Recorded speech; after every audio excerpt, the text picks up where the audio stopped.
ओम नमो भगवते वासुदेवाय। स्वागत है आप सभी का हरि का पंचांग चैनल पर। आज पूर्णिमा का व्रत है। आज के दिन श्री सत्यनारायण कथा अवश्य ही सुननी चाहिए। इससे कई करोड़ यज्ञों के समान फल प्राप्त होता है। शास्त्रों के अनुसार ऐसा माना गया है कि इस कथा को सुनने वाला व्यक्ति अगर व्रत रखता है तो उसके जीवन के दुखों को श्री हरि विष्णु खुद ही हर लेते हैं। स्कंद पुराण के अनुसार भगवान सत्यनारायण श्री हरि विष्णु का ही दूसरा रूप है। इस कथा की महिमा को भगवान सत्यनारायण ने अपने मुख से देव ऋषि नारद को बताया है। पूर्णिमा के इस दिन इस कथा को सुनने का बहुत महत्व है। कलयुग में इस व्रत कथा को सुनना बहुत ही पुण्यशाली माना गया है। जो लोग पूर्णिमा के दिन कथा नहीं सुन पाते हैं वे कम से कम भगवान सत्यनारायण का मन में ध्यान कर लें, इससे भी लाभ होता है। पुराणों में ऐसा भी बताया गया है कि जिस स्थान पर श्री सत्यनारायण भगवान की पूजा होती है वहाँ गौरी, गणेश, नवग्रह और समस्त दिक्पाल आ जाते हैं। केले के पेड़ के नीचे अथवा घर के ब्रह्म स्थान पर पूजा करना उत्तम फल देता है। भोग में पंजीरी, पंचामृत, केला और तुलसी दल विशेष रूप से शामिल हैं। सिर्फ पूर्णिमा को ही नहीं, परिस्थितियों के अनुसार किसी भी दिन कथा सुन सकते हैं। बृहस्पतिवार को कथा सुनना लाभकारी होता है। भगवान तो बस भाव के भूखे हैं। मन में उनके प्रति अगर सच्चा प्रेम है तो कोई भी दिन हो प्रभु की कृपा बरसती रहेगी। इस कथा के प्रभाव से खुशहाल जीवन, दाम्पत्य सुख, मन चाहे वर वधु, संतान, स्वास्थ्य जैसी सभी मनोकामनाओं की पूर्ति होती है। यदि पैसों से जुड़ी कोई समस्या है तो ये कथा किसी संजीवनी से कम नहीं है। तो जब भी मौका मिले भगवान की कथा सुने और सुनाएं। तो आइए पूरी श्रद्धा और प्रसन्नचित्त मन से आरंभ करते हैं श्री सत्यनारायण व्रत कथा को। पहले संदर्भ सुन लेते हैं। ओम गणेशाय नमः। पुरातन काल में शौनक आदि ऋषि नैमिषारण्य स्थित महर्षि सूत के आश्रम पर पहुंचे। ऋषिगण महर्षि सूत से प्रश्न करते हैं कि लौकिक कष्ट मुक्ति, सांसारिक सुख समृद्धि और पारलौकिक लक्ष्य की सिद्धि के लिए सरल उपाय क्या है। महर्षि सूत शौनक आदि ऋषियों को बताते हैं कि ऐसा ही प्रश्न नारद जी ने भगवान विष्णु से किया था। भगवान विष्णु ने नारद जी को बताया कि लौकिक क्लेश मुक्ति, सांसारिक सुख समृद्धि और पारलौकिक लक्ष्य सिद्धि के लिए एक ही राजमार्ग है, वह है सत्यनारायण व्रत। सत्यनारायण का अर्थ है सत्याचरण, सत्यग्रह, सत्यनिष्ठा। संसार में सुख समृद्धि की प्राप्ति सत्य आचरण द्वारा ही संभव है। सत्य ही ईश्वर है। सत्य आचरण का अर्थ है ईश्वर की आराधना, भगवत पूजा।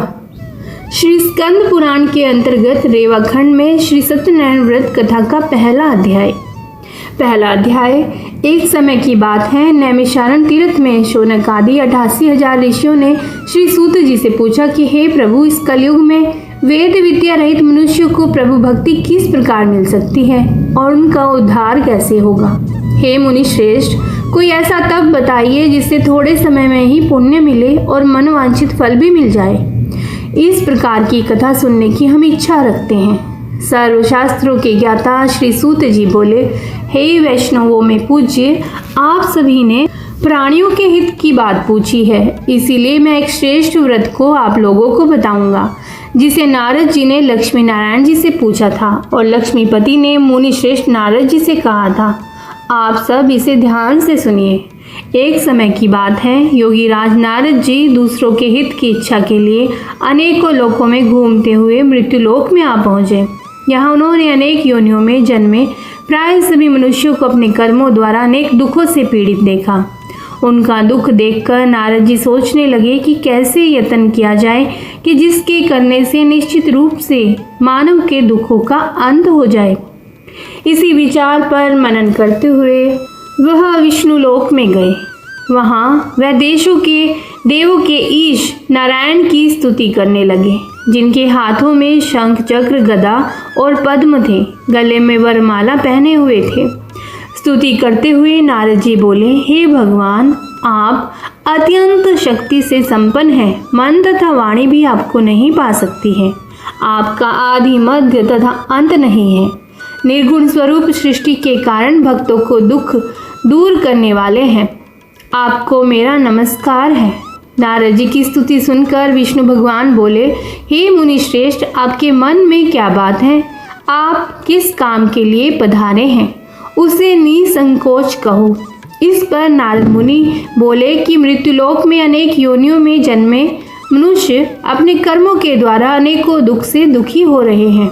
हे नाथ, आप मुझ पर दया रखते हैं तो बताइए कि वो मनुष्य थोड़े प्रयास से ही अपने दुखों से कैसे छुटकारा पा सकते हैं।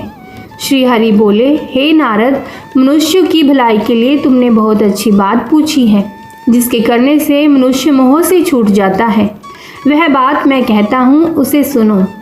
स्वर्गलोक और मृत्युलोक दोनों में एक दुर्लभ उत्तम व्रत है जो पुण्य देने वाला है। आज प्रेमवश होकर मैं तुम्हें कहता हूँ। श्री सत्यनारायण भगवान का यह व्रत अच्छी तरह विधान पूर्वक करके मनुष्य तुरंत ही यहाँ सुख भोग कर मरने पर मोक्ष पाता है। श्री हरि के वचन सुनकर नारद जी बोले कि उस व्रत का फल क्या है और उसका विधान क्या है? यह व्रत किसने किया था? इस व्रत को किस दिन करना चाहिए? सभी कुछ विस्तार से बताइए।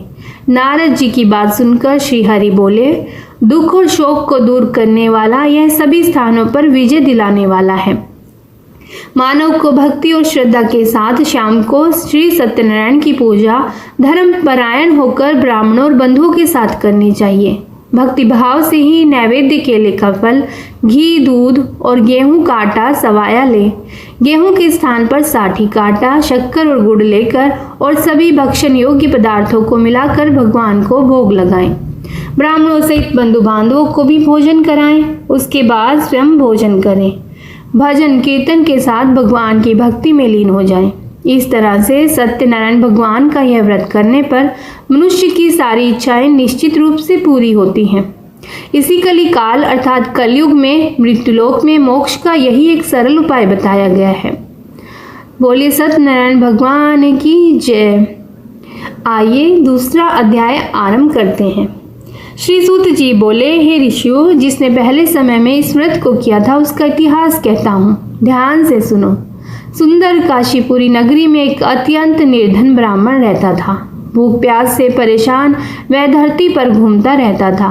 ब्राह्मणों से प्रेम करने वाले भगवान ने एक दिन ब्राह्मण का वेश धारण करके उसके पास जाकर पूछा, हे विप्र, नित्य दुखी होकर तुम पृथ्वी पर क्यों घूमते हो? दीन ब्राह्मण बोला, मैं निर्धन ब्राह्मण हूँ, भिक्षा के लिए धरती पर घूमता हूँ। हे भगवान, यदि आप इसका कोई उपाय जानते हैं तो बताइए। वृद्ध ब्राह्मण कहता है कि सत्यनारायण भगवान मनोवांछित फल देने वाले हैं, इसीलिए तुम उनका पूजन करो। इसे करने से मनुष्य सभी दुखों से मुक्त हो जाता है। वृद्ध ब्राह्मण बनकर आए सत्यनारायण भगवान उस निर्धन ब्राह्मण को व्रत का सारा विधान बताकर अंतर्ध्यान हो गए। ब्राह्मण मन ही मन सोचने लगा कि जिस व्रत को वृद्ध ब्राह्मण करने को कहे गए हैं मैं उसे जरूर करूंगा। यह निश्चय करने के बाद उसे रात में नींद नहीं आई। वह सवेरे उठकर सत्यनारायण भगवान के व्रत का निश्चय करके भिक्षा के लिए चला गया। उस दिन निर्धन ब्राह्मण को भिक्षा में बहुत धन मिला, जिससे उसने बंधु बांधवों के साथ मिलकर श्री सत्यनारायण भगवान का व्रत संपन्न किया। भगवान सत्यनारायण का व्रत संपन्न करने के बाद वह निर्धन ब्राह्मण सभी दुखों से छूट गया और अनेक प्रकार की संपत्तियों से युक्त हो गया। उसी समय से यह ब्राह्मण हर माह इस व्रत को करने लगा। इस तरह से सत्यनारायण भगवान के व्रत को जो मनुष्य करेगा वह सभी प्रकार के पापों से छूटकर मोक्ष को प्राप्त करेगा।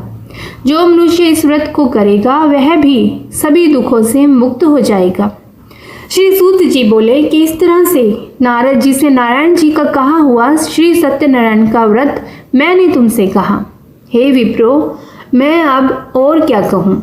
ऋषि बोले, हे मुनिवर, संसार में उस विप्र से सुनकर और किस किसने इस व्रत को किया? हम सब इस बात को सुनना चाहते हैं। इसके लिए हमारे मन में श्रद्धा का भाव है। श्री सूत जी बोले, हे मुनियों, जिसने इस व्रत को किया है वह सब सुनो। एक समय वही विप्र धन और ऐश्वर्य के अनुसार अपने बंधु बांधवों के साथ इस व्रत को करने को तैयार हुआ। उसी समय एक लकड़ी बेचने वाला बूढ़ा आदमी आया और लकड़ियां बाहर रखकर अंदर ब्राह्मण के घर में गया। प्यास से दुखी वह लकड़हारा उनको व्रत करते देखकर विप्र को नमस्कार करके पूछने लगा कि आप यह क्या कर रहे हैं और इसे करने से क्या फल मिलेगा? कृपया मुझे भी बताइए। ब्राह्मण ने कहा कि सब मनोकामनाओं को पूरे करने वाला यह सत्यनारायण भगवान का व्रत है। इनकी कृपा से ही मेरे घर में धन धान्य आदि की वृद्धि हुई है। विप्र से सत्यनारायण व्रत के बारे में जानकर लकड़हारा बहुत प्रसन्न हुआ। चरण अमृत लेकर वह प्रसाद खाने के बाद अपने घर गया। लकड़हारे ने अपने मन में संकल्प किया कि आज लकड़ी बेचने से जो धन मिलेगा उसी से श्री सत्यनारायण भगवान का उत्तम व्रत करूंगा। मन में इस विचार को लेकर बूढ़ा आदमी सिर पर लकड़ियां रखकर उस नगर में बेचने गया जहां धनी लोग ज्यादा रहते थे। उस नगर में उसे अपनी लकड़ियों का दाम पहले से 4 गुना अधिक मिलता है। बूढ़ा प्रसन्नता के साथ दाम लेकर केले, शक्कर, घी, दूध, दही और गेहूं का आटा लेकर और सत्यनारायण भगवान के व्रत की अन्य सामग्री लेकर अपने घर आया। वहां उसने अपने बंधु बांधवों को बुलाकर विधि विधान से सत्यनारायण भगवान का पूजन और व्रत किया। इस व्रत के प्रभाव से वह बूढ़ा लकड़हारा धन पुत्र आदि से युक्त होकर संसार के समस्त सुख भोग कर अंत काल में बैकुंठ धाम चला गया। बोले श्री सत्यनारायण भगवान की जय। इति श्री सत्यनारायण व्रत कथा का द्वितीय अध्याय संपूर्ण हुआ। आइए तीसरा अध्याय आरंभ करते हैं। सत्यनारायण भगवान की जय। श्री सूत जी बोले, हे श्रेष्ठ मुनियों, अब आगे की कथा कहता हूँ। पहले समय में उल्का मुख नामक एक बुद्धिमान राजा था। वह सत्यवक्ता और जितेंद्रिय था। प्रतिदिन देव स्थानों पर जाता और निर्धनों को धन देकर उनके कष्ट दूर करता था। उसकी पत्नी कमल के समान मुख वाली और सती साध्वी थी। भद्रशिला नदी के तट पर उन दोनों ने श्री सत्यनारायण भगवान का व्रत किया। उसी समय साधु नाम का एक वैश्य आया। उसके पास व्यापार करने के लिए बहुत सा धन था। राजा को व्रत करते देखकर वह विनय के साथ पूछने लगा, हे राजन, भक्ति भाव से पूर्ण होकर आप यह क्या कर रहे हैं? मैं सुनने की इच्छा रखता हूँ, तो आप मुझे बताइए। राजा बोला, हे साधु, अपने बंधु बांधवों के साथ पुत्र आदि की प्राप्ति के लिए एक महाशक्तिमान श्री सत्यनारायण भगवान का व्रत और पूजन कर रहा हूँ। राजा के वचन सुनकर साधु आदर से बोला, हे राजन, मुझे इस व्रत का सारा विधान कहिए। आपके कथन अनुसार मैं इस व्रत को करूँगा। मेरी भी संतान नहीं है और इस व्रत को करने से निश्चित रूप से मुझे संतान की प्राप्ति होगी। राजा से व्रत का सारा विधान सुन व्यापार से निवृत्त हो वह अपने घर गया। साधु वैश्य ने अपनी पत्नी को संतान देने वाले इस व्रत का वर्णन कह सुनाया और कहा कि जब मेरी संतान होगी तब मैं इस व्रत को करूँगा। साधु ने इस तरह के वचन अपनी पत्नी लीलावती से कहे। एक दिन लीलावती पति के साथ आनंदित होकर सांसारिक संसार में धर्म में प्रवृत्त होकर सत्यनारायण भगवान की कृपा से गर्भवती हो गई। 10वें महीने में उसकी गर्भ से एक सुंदर कन्या ने जन्म लिया। दिनों दिन वह ऐसे बढ़ने लगी जैसे कि शुक्ल पक्ष का चंद्रमा बढ़ता है। माता पिता ने अपनी कन्या का नाम कलावती रखा। एक दिन लीलावती ने मीठे शब्दों में अपने पति को याद दिलाया कि आपने सत्यनारायण भगवान के जिस व्रत को करने का संकल्प किया था उसे करने का समय आ गया है। आप इस व्रत को करिए। साधु बोला कि हे प्रिय, इस व्रत को मैं उसके विवाह पर करूँगा। इस प्रकार अपनी पत्नी को आश्वासन देकर वह नगर को चला गया। कलावती पिता के घर में रहकर वृद्धि को प्राप्त हुई। साधु ने एक बार नगर में अपनी कन्या को सखियों के साथ देखा तो तुरंत ही दूत को बुलाया और कहा कि मेरी कन्या के योग्य वर देख कर आओ। साधु की बात सुनकर दूत कंचन नगर में पहुंचा और वहां देखभाल कर लड़की के लिए सुयोग्य वाणिक पुत्र को लेकर आया। सुयोग्य लड़के को देखकर साधु ने बंधु बांधवों को बुलाकर अपनी पुत्री का विवाह कर दिया। लेकिन दुर्भाग्य की बात यह है कि साधु ने अभी भी श्री सत्यनारायण भगवान का व्रत नहीं किया। इस पर श्री भगवान क्रोधित हो गए और श्राप दिया कि साधु को अत्यधिक दुख मिले। अपने कार्य में कुशल साधु बनिया जमाई को लेकर समुद्र के पास स्थित होकर रतनसादपुर नगर में गया। वहां जाकर दामाद ससुर दोनों मिलकर चंद्रकेतु राजा के नगर में व्यापार करने लगे। एक दिन भगवान सत्यनारायण की माया से एक चोर राजा का धन चुराकर भाग रहा था। उसने राजा के सिपाहियों को अपना पीछा करते देख चुराया हुआ धन वहां रख दिया जहां साधु अपनी जमाई के साथ ठहरा हुआ था। राजा के सिपाहियों ने साधु वैश्य के पास राजा का धन पड़ा हुआ देखा तो वह ससुर जमाई दोनों को बांधकर प्रसन्नता से राजा के पास ले गए और कहा कि उन दोनों चोरों को हम पकड़ लाए हैं, आप आगे की कार्यवाही की आज्ञा दें। राजा की आज्ञा से उन दोनों को कठिन कारावास में डाल दिया और उनका सारा धन भी उनसे छीन लिया गया। श्री सत्यनारायण भगवान से श्राप से साधु की पत्नी भी बहुत दुखी हुई। घर में जो भी धन रखा था उसे चोर चुरा कर ले गए। शारीरिक और मानसिक पीड़ा और भूख प्यास से अति दुखी हो अन्न की चिंता में कलावती किसी ब्राह्मण के घर गई। वहां उसने श्री सत्यनारायण भगवान का व्रत होते देखा, फिर कथा भी सुनी। वह प्रसाद ग्रहण कर रात को घर वापस आई। माता ने कलावती से पूछा कि हे पुत्री, अब तुम कहाँ थी, तेरे मन में क्या है? कलावती ने अपनी माता से कहा, हे माता, मैंने एक ब्राह्मण के घर में श्री सत्यनारायण भगवान का व्रत देखा है। कन्या के वचन सुनकर लीलावती भगवान के पूजन की तैयारी करने लगी। लीलावती ने पारिवारिक बंधुओं सहित सत्यनारायण भगवान का पूजन किया और उनसे वर मांगा कि मेरे पति और जमाई शीघ्र ही घर पर आ जाएं। साथ ही यह भी प्रार्थना की कि हम सब का अपराध क्षमा करें। श्री सत्यनारायण भगवान इस व्रत से संतुष्ट हो गए और राजा चंद्रकेतु को सपने में दर्शन देकर कहा कि हे राजन, तुम उन दोनों वैश्यों को छोड़ दो। तुमने उनका जो भी धन लिया है उसे वापस कर दो। अगर ऐसा नहीं किया तो मैं तुम्हारा धन, राज्य और संतान सभी को नष्ट कर दूंगा। राजा को यह सब कहकर वह अंतर ध्यान हो गए। प्रातःकाल सभा में राजा ने अपना सपना सुनाया और फिर बोले कि वाणिक पुत्रों को कैद से मुक्त कर सभा में लाओ। दोनों ने आते ही राजा को प्रणाम किया।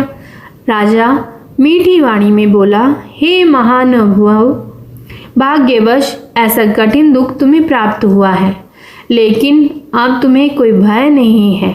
ऐसा कहकर राजा ने उन दोनों को नए वस्त्र आभूषण भी पहनाए और जितना धन उनका लिया था उससे दुगना धन वापस कर दिया। दोनों वैश्य अपने घर को चल दिए। इति श्री सत्यनारायण भगवान व्रत कथा का 3 अध्याय संपूर्ण। बोलिए श्री सत्यनारायण भगवान की जय।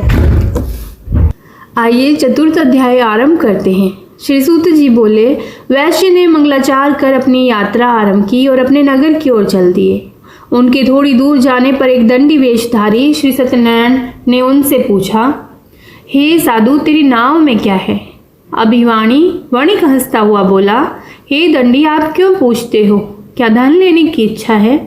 मेरी नाव में तो बेल और पत्ते भरे हुए हैं। वैश्य के कठोर वचन सुनकर भगवान बोले, तुम्हारा वचन सत्य हो।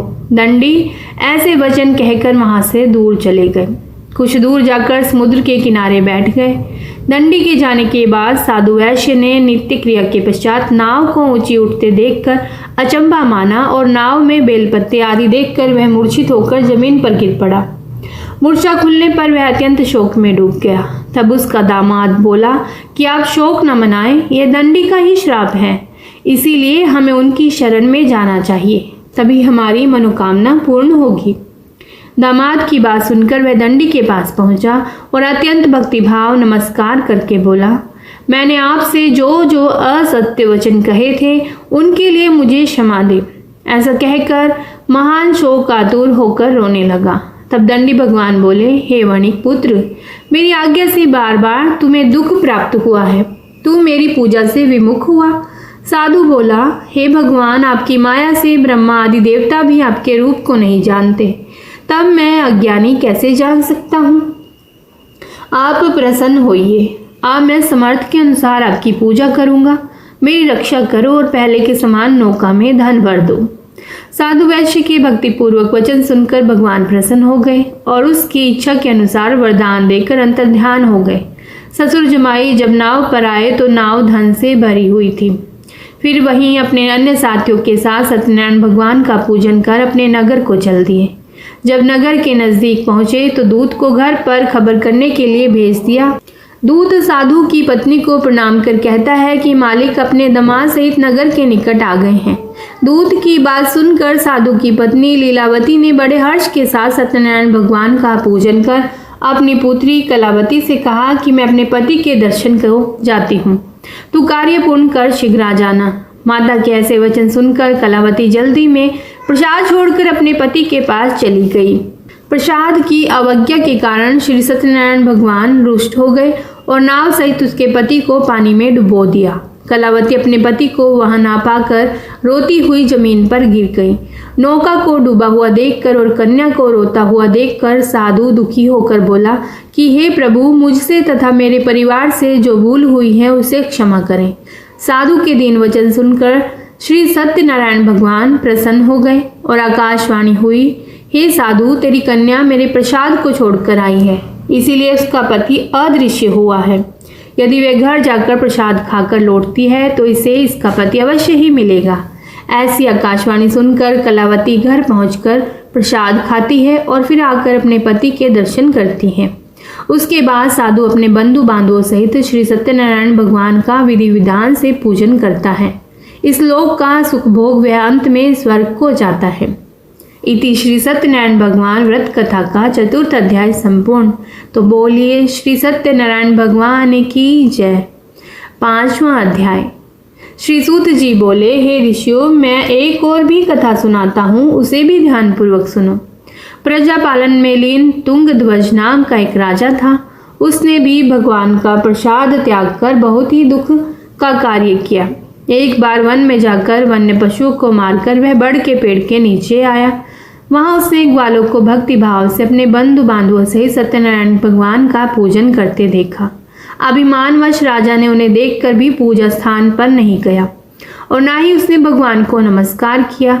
ग्वालों ने राजा को प्रसाद दिया, लेकिन उसने वह प्रसाद खाया नहीं और प्रसाद को वहीं छोड़कर वह अपने नगर को चला गया। जब वह नगर में पहुंचा तो वहां सब कुछ तहस नहस हुआ पाया, तो वह शीघ्र ही समझ गया कि यह सब भगवान ने ही किया है। वह दोबारा ग्वालों के पास पहुंचा और विधि पूर्वक पूजा करके प्रसाद खाया तो श्री सत्यनारायण भगवान की कृपा से सब कुछ पहले जैसा हो गया। दीर्घकाल तक सुख भोगने के बाद मरण उपरांत उसे स्वर्गलोक की प्राप्ति हुई। जो मनुष्य परम दुर्लभ इस व्रत को करेगा तो भगवान सत्यनारायण की अनुकंपा से उसे धन धान्य की प्राप्ति होगी। निर्धन धनी हो जाता है और भय मुक्त होकर जीवन जीता है। संतानहीन मनुष्य को संतान सुख मिलता है और सारे मनोरथ पूर्ण होने पर मानव अंतकाल में वैकुंठ धाम को जाता है। श्री सूत जी बोले, जिन्होंने पहले इस व्रत को किया है, अब उनके दूसरे जन्म की कथा कहता हूँ। वृद्ध शतानंद ब्राह्मण ने सुदामा का जन्म लेकर मोक्ष की प्राप्ति की। लकड़हारे ने अगले जन्म में निषाद बनकर मोक्ष प्राप्त किया। उल्कामुख नाम का राजा दशरथ होकर बैकुंठ को गए। साधु नाम के वैश्य ने मोरध्वज बनकर अपने पुत्र को आरे से चीरकर मोक्ष पाया। महाराज तुंगध्वज ने स्वयंभू होकर भगवान में भक्ति पूर्वक होकर कर्म कर मोक्ष पाया। इति श्री सत्यनारायण व्रत कथा का 5वां अध्याय संपूर्ण। तो बोलिए श्री सत्यनारायण भगवान की जय।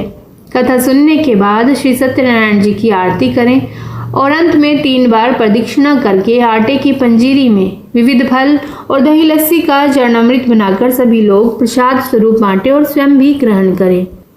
ओम जय लक्ष्मी रमणा स्वामी, जय लक्ष्मी रमणा सत्यनारायण स्वामी, जनपातक हरणा श्री जय लक्ष्मी रमणा। रतन जड़ित सिंहासन अद्भुत छवि राजे, प्रभु अद्भुत छवि राजे। नारद करत निराजन, नारद करत निराजन, घंटा ध्वनि बाजे श्री जय लक्ष्मी रमणा। प्रकट भये कलि कारण, द्विज को दरस दियो, प्रभु द्विज को दरस दियो। बूढ़ो ब्राह्मण बनकर, बूढ़ो ब्राह्मण बनकर कंचन महल कियो श्री जय लक्ष्मी रमणा। दुर्बल भील कठारो जिन पर कृपा करी प्रभु जिन पर कृपा करी। चंद्रचूड़ एक राजा चंद्रचूड़ एक राजा तिनकी विपद हरि श्री जय लक्ष्मी रमणा। वैश्य मनोरथ पायो श्रद्धा तज दीनी प्रभु श्रद्धा तज दीनी। सौफल भोग्य प्रभु जी सौफल भोग्य प्रभु जी फिर स्तुति कीनी श्री जय लक्ष्मी रमणा। भाव भक्ति के कारण छिन छिन रूप धर्यो प्रभु छिन छिन रूप धर्यो। श्रद्धा धारण कीनी श्रद्धा धारण कीनी तिनको काज सर्यो श्री जय लक्ष्मी रमणा। ग्वाल बाल संग राजा वन में भक्ति करी प्रभु वन में भक्ति करी। मन वांछित फल दीनो मन वांछित फल दीनो दीन दयाल हरि श्री जय लक्ष्मी रमणा। चढ़त प्रसाद सवायो रा कदली फल मेवा प्रभु कदली फल मेवा। धूप दीप तुलसी से धूप दीप तुलसी से राजी सतदेवा। ओम जय लक्ष्मी रमणा श्री जय लक्ष्मी रमणा। सत्यनारायण जी की आरती जो कोई नर गावे प्रभु प्रेम सहित गावे। तन मन सुख संपत्ति तन मन सुख संपत्ति मन वांछित फल पावे श्री जय लक्ष्मी रमणा। श्री जय लक्ष्मी रमणा स्वामी जय लक्ष्मी रमणा। सत्यनारायण स्वामी सत्यनारायण स्वामी जन पातक हरणा श्री जय लक्ष्मी रमणा। बोलिए लक्ष्मीपति नारायण भगवान की जय। सत्यनारायण व्रत का अनुष्ठान करके मनुष्य सभी दुखों से मुक्त हो जाता है। कलिकाल में सत्य की पूजा विशेष रूप से फलदायी होती है। सत्य के अनेक नाम हैं यथा सत्यनारायण सत्यदेव। सनातन सत्य रूपी विष्णु भगवान कलयुग में अनेक रूप धारण करके लोगों को मनवांछित फल देंगे। ओम नमो नारायणे। आइए सुनते हैं एक बहुत ही प्रिय कथा। इसका भाव यह है कि भगवान को भाव चाहिए, यानी कि भक्त में भाव हो तो भगवान उसके पास चले आते हैं। बनारस में एक समय कथावाचक व्यास डोगरे जी का जमाना था। बनारस का वणिक समाज उनका बहुत सम्मान करता था। वो चलते थे तो एक काफिला साथ चलता था। एक दिन वे दुर्गा मंदिर से दर्शन करके निकले तो एक कोने में बैठे ब्राह्मण पर दृष्टि पड़ी जो दुर्गा स्तुति पढ़ रहे थे। वे ब्राह्मण के पास पहुंचे जो कि पहनावे से ही निर्धन प्रतीत हो रहे थे। डोगरे जी ने उसको 21 रुपये दिए और बताया कि वे अशुद्ध पाठ कर रहा था। ब्राह्मण ने उनका धन्यवाद किया और सावधानी से पाठ करने लगा। रात में डोगरे जी को जब बुखार ने दर्द पहुंचा तो बनारस के जो अच्छे डॉक्टर थे वे वहां पर पहुंचे।